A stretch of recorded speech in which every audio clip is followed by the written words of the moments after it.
Hello friends, good morning. मैं हूं MJ. Friends, जैसे कि कल मैंने वीडियो अपलोड की थी, आपको बताया था कि मैंने अपने बहुत सारे प्लांट्स को प्रून कर लिया है।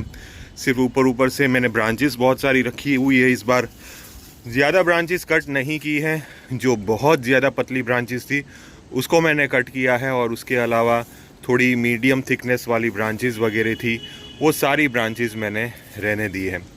ये मेरा डॉगी है जो उसका काम कर रहा है। ये मैं इसलिए डेली लाता हूँ सुबह, ताकि यहाँ पे वो सुसु पॉटी कर ले। उसकी वजह से हमारे यहाँ गिलेरिया नहीं आती। देखिए, गिलेरियों का प्रॉब्लम बहुत ज़्यादा सीरियस होता है। अगर आपके यहाँ गिलेरिया होगी तो बाद में आपके जो रोजेज़ के ऊपर जो भी नए शूट्स वगैरह निकलेंगे, वो शूट्स को वो खा जाएगी, यानी कि आपकी बहुत सारी मेहनत को बर्बाद कर सकती है। तो आपके पास अगर ऐसा कोई डॉगी हो तो उसको डेली सुबह पे या तो शाम पे, दिन में 2 बार उसको वॉक पे लाइए अपने टेरेस पे। ये सुसु पॉटी कर लेगा तो उसकी स्मेल की वजह से गिलेरिया आपके गार्डन में ज़्यादा एंट्री नहीं करेगी। अगर आपके पास बिल्ली हो तो बहुत बड़ी बात है, बहुत अच्छी बात है। तो ये चीज़ होना ज़रूरी है, और ये मैंने देखा हुआ है, मैंने एक्सपीरियंस किया हुआ है। बहुत सारे मेरे बेजल्स वगैरह जो गुलाब के निकलते हैं, वो गिलेरिया आके खा जाती है, उसको ख़त्म कर लेती है। तो उसको टैकल करने के लिए हमें ये सारी चीज़ें करनी पड़ती है। अब बात आएगी फ्रेंड्स के प्रूनिंग के बाद एग्जैक्टली हमें करना क्या है।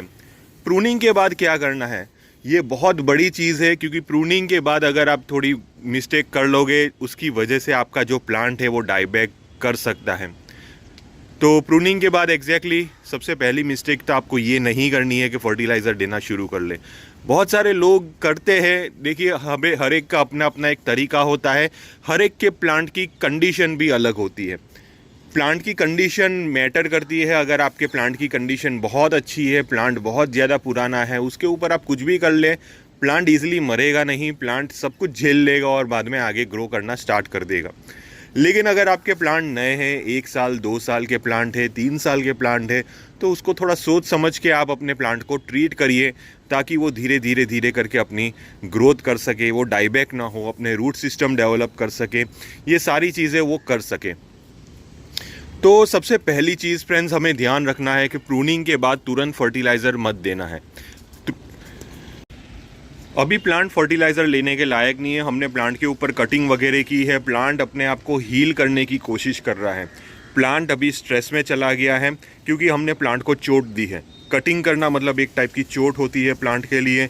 तो वो अपने आप को पहले हील करेगा, उसके बाद धीरे से हमें फर्टिलाइज़र स्टार्ट करना है। पहला जो फर्टिलाइज़र हमें देना है वो है 05234। वो एग्जैक्टली 1 हफ्ते के बाद देना है। जिस दिन आप प्रूनिंग करते हो उसके 1 हफ्ते के बाद। जैसे कि मेरी प्रूनिंग ख़त्म हुई है 3 तारीख को, तो मैं 10 तारीख को 05234 इसके अंदर अप्लाई करूँगा। 1 ग्राम पर प्लांट के हिसाब से 1 लीटर पानी में मिक्स कर लीजिए और रूट्स में इसको अप्लाई कीजिए। बाद में उसके 3 दिन के बाद आप 1261 दे सकते हो। 1261 आपको 1 ग्राम लेना है, 1 लीटर पानी में मिक्स करके आप अपने प्लांट के रूट सिस्टम के अंदर डाल सकते हो। उसके 3 दिन बाद आप 1340 दे सकते हो, 1 ग्राम 1 लीटर पानी में मिक्स करके आप अपने प्लांट के रूट सिस्टम में डाल सकते हो। ये सारा प्रोसेस जो फर्टिलाइज़र का है वो 7वें दिन से स्टार्ट होगा। 7 दिन तक आपको कोई भी फर्टिलाइज़र नहीं देना है। अब उसके बाद हमें, जैसे ही आपके प्लांट के ऊपर नए शूट्स वगैरह ग्रो होना स्टार्ट हो जाए, ज़्यादा ब्रांचेस निकलना स्टार्ट हो जाए, उसके बाद हम फ्लावरिंग के फर्टिलाइज़र शुरू करेंगे। तब मैं आपको बताऊंगा कौन कौन से फ्लावरिंग फर्टिलाइज़र कैसे हमें यूज़ करना है। तो यह पहली बात हो गई फर्टिलाइज़र की। अब सबसे इम्पॉर्टेंट चीज़ जिसकी वजह से हमारे प्लांट डाईबैक भी हो सकते हैं, वो चीज़ है वाटरिंग। देखिए, यहाँ पे वाटर मैनेजमेंट बहुत ज़्यादा मेजर रोल प्ले करता है। वाटर मैनेजमेंट में ये देखना है आपको कि प्लांट को पानी, प्लांट किस हिसाब से वाटर अपने अंदर ले रहा है। सपोज़ अगर आपने मीडिया लिया है मिट्टी, या तो आपने कोकोपीट जैसा मीडिया लिया है, आपको ध्यान रखना है कि सुबह अगर आपने पानी दिया है उसको, तो बाद में दोपहर तक, शाम तक उसकी मिट्टी मॉइस्ट रहती है या नहीं रहती। अगर इसकी मिट्टी शाम तक मॉइस्ट रहती है तो बाद में फिर से हमें दोपहर को या तो शाम को आके पानी नहीं देना है। ये चीज़ ध्यान रखिए, क्योंकि हमने पत्ते हटा दिए हैं। पत्ते हटा देंगे तो बाद में प्लांट पानी लेना कम कर लेगा। तो बाद में उसके पास एक्सेस वाटर का स्टोरेज रहेगा। ज़्यादा वाटर का स्टोरेज अगर रहेगा, और अगर आप ऊपर से दूसरा भी पानी डालोगे, तो प्लांट के पास पानी का स्टोरेज ज़्यादा हो सकता है, जिसकी वजह से वो सॉफ्ट हो जाएगा। प्लांट के ऊपर फंगस लगेगा, आपका प्लांट धीरे से डाईबैक की तरफ जाएगा। तो इसीलिए वाटर मैनेजमेंट करना ज़रूरी है। अगर शाम तक मिट्टी मॉइस्ट है तो बाद में पानी देने की ज़रूरत नहीं है। ये पहली चीज़। अब आपका प्लांट सिंडर में हो, सिंडर वैसे भी मीडिया ऐसा है, अगर आप सुबह भी पानी डालोगे तो दोपहर तक शाम तक वो ड्राई हो जाएगा। तो आपको शाम को फिर से आके सिंडर में हल्की सी वाटरिंग कर लेनी है। लेकिन कोकोपीट और मिट्टी मीडिया में ये चीज़ नहीं करना है। कोकोपीट और मिट्टी मीडिया में आपको एक ही बार पानी देना है। ये पहली चीज़ है जो प्रूनिंग के बाद आपको ध्यान रखना है। तीसरी इंपॉर्टेंट चीज़ शावरिंग। देखिए, शावरिंग बहुत ज़्यादा मेजर रोल प्ले करता है आपके प्लांट के ऊपर से नए नए पत्ते वगैरह निकालने में। शावरिंग करोगे तभी जाके आपके प्लांट के नोड एरियाज़ खुलना स्टार्ट हो जाएंगे। जितने जल्दी नोड एरियाज़ खुलना स्टार्ट हो जाएंगे, प्लांट उतनी ही जल्दी नई ब्रांचेस डेवलप करेगा। तो शावरिंग आपको दिन में 3 बार 4 बार करनी है। मेरे यहाँ टेम्परेचर गर्म है, प्लांट को एक नॉर्मल टेम्परेचर पे मेंटेन करना होता है। जैसे कि अभी मेरे यहाँ 32-33 डिग्रीज टेम्परेचर रहता है दिन का, तो मुझे 30-29 डिग्रीज तक ये टेम्परेचर को मेंटेन करना है। उसकी वजह से मुझे इसको रेगुलरली शावरिंग करनी होगी। शावरिंग करूँगा तभी जाके ये जो प्लांट है वो अच्छी ग्रोथ ले सकते हैं। तो ये बहुत ज़्यादा ज़रूरी चीज़ है। और उससे भी ज़्यादा ज़रूरी चीज़ है वो है इंसेक्टिसाइड। अब इंसेक्टिसाइड कितना स्प्रे करना है? देखिए, इंसेक्टिसाइड अगर आप बहुत ज़्यादा भी स्प्रे करोगे तो भी प्लांट को नुकसान है, अगर इंसेक्टिसाइड कम स्प्रे करोगे तो भी प्लांट को नुकसान है। देखिए, दोनों रीजंस मैं बताऊंगा। अगर आप इंसेक्टिसाइड कोई भी स्प्रे करते हो, वो एक केमिकल इंसेक्टिसाइड होता है। केमिकल इंसेक्टिसाइड की वजह से प्लांट को हल्का सा स्ट्रेस मिलता है, लेकिन फिर भी इंसेक्टिसाइड ज़रूरी है। इंसेक्टिसाइड इसलिए ज़रूरी है ताकि आपके प्लांट के ऊपर जो भी पेस्ट अटैक हो वो ना हो, क्योंकि जैसे ही आप प्रूनिंग वगैरह करते हो तो प्लांट के पत्ते के ऊपर पेस्ट लगना आसान हो जाएगा।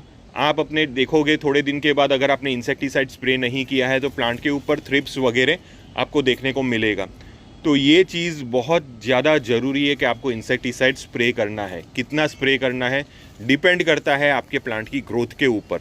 अब जैसे कि आपने प्रूनिंग कर ली है, प्रूनिंग के दूसरे दिन आप देखिए, प्रूनिंग के एक दिन, जिस दिन आप प्रूनिंग करते हो तब आपको फंगीसाइड का स्प्रे करना है।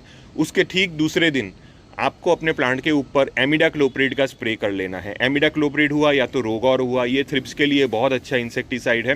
वो आपको 1 ml ही लेना है, 1 लीटर पानी में मिक्स करके आपको स्प्रे कर लेना है। अब मैंने एग्जैक्टली दूसरे दिन इसलिए बोला क्योंकि अभी प्लांट के ऊपर कोई भी पत्ते वगैरह नहीं है।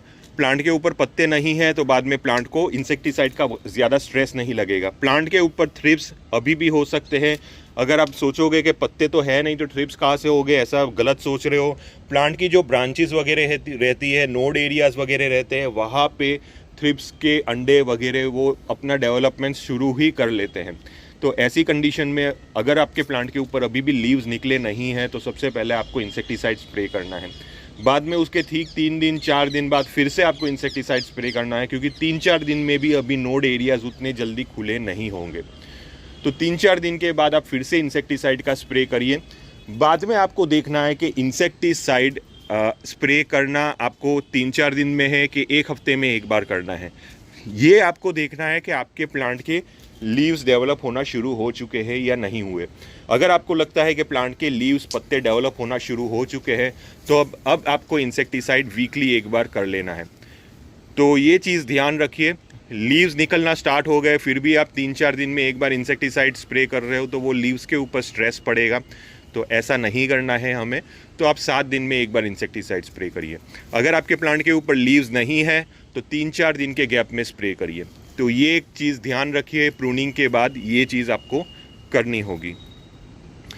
तो ये कुछ ऐसी बेसिक चीज़ें हैं जो आपको ध्यान देना है। सनलाइट बहुत बेसिक चीज़ है। एयर सर्कुलेशन, एयर मूवमेंट, ये भी बहुत बेसिक चीज़ है। शावरिंग, वाटरिंग, ये वाटरिंग मैनेजमेंट आपको ठीक से करनी है, शावरिंग आपको ठीक से करनी है। तो ये चीज़ आपको फॉलो करनी है जब तक आपके प्लांट के ऊपर पत्ते और ब्रांचेस डेवलप नहीं हो जाती। इनमें से कोई भी चीज़ की गड़बड़ी हुई तो बाद में आपका जो प्लांट है वो डाईबैक की तरफ जा सकता है। उनमें से सबसे बड़ा रीज़न होगा वो है वाटर मैनेजमेंट। तो वाटर मैनेजमेंट ठीक रखिए।